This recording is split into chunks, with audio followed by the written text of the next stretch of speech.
American investor Carlyle is in talks to buy a minority stake in the Manchester United sale. The massive American financial investor Carlyle, whose assets total more than £298 billion,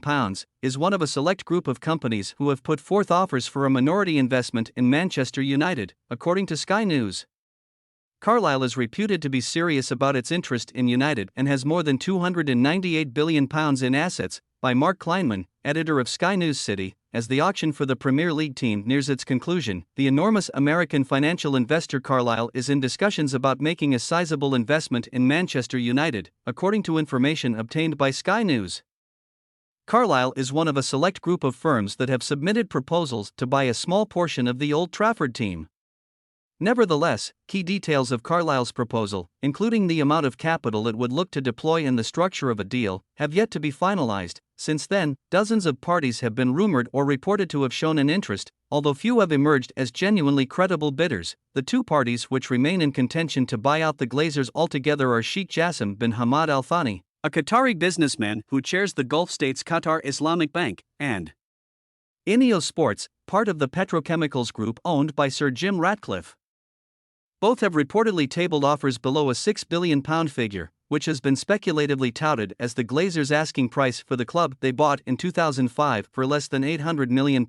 Additionally, a number of financiers have expressed interest in either becoming the club's minority shareholders or supplying it with structured financing so that it may update the aging infrastructure of both its training facility at Carrington and home stadium at Old Trafford. Elliott Management, the American hedge fund that up until recently owned AC Milan, Ares Management Corporation, a US-based alternative investment group, and 6th Street, which recently acquired a 25% stake in the long-term La Liga broadcasting rights to FC Barcelona, are among those who have submitted minority investment proposals to RAIN. Manchester United would be sold for $5 billion, which is less than the Glazers' rumored asking price, making it the largest sports club transaction in history. It would eclipse even the $6 billion, £4.8 billion, takeover of the Washington Commanders NFL team agreed this week by Josh Harris, an American private equity billionaire. Part of the lure of such a valuation resides in potential future control of the club's lucrative broadcast rights.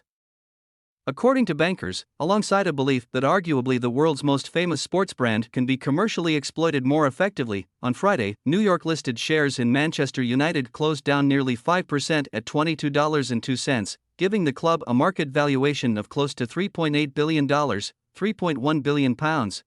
This week, Manchester United's largest fans group, the Manchester United Supporters Trust,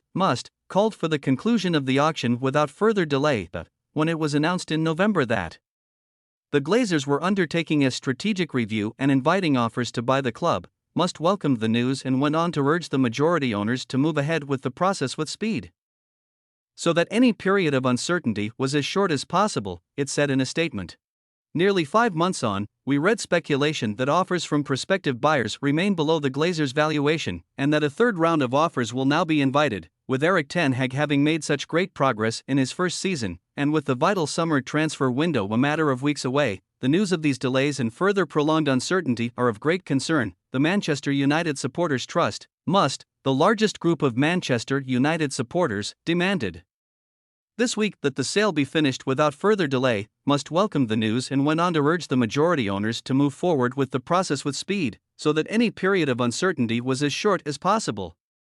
It said in a statement. The Glazers announced in November that they were conducting a strategic review and inviting offers to purchase the club. Nearly 5 months later, we heard rumors that a third round of offers will now be accepted because the offers from potential buyers continue to be below the Glazers' valuation. The news of these delays and further protracted uncertainty are of significant concern because Erik ten Hag made such excellent progress in his first season and because the crucial summer transfer window is just a few weeks away.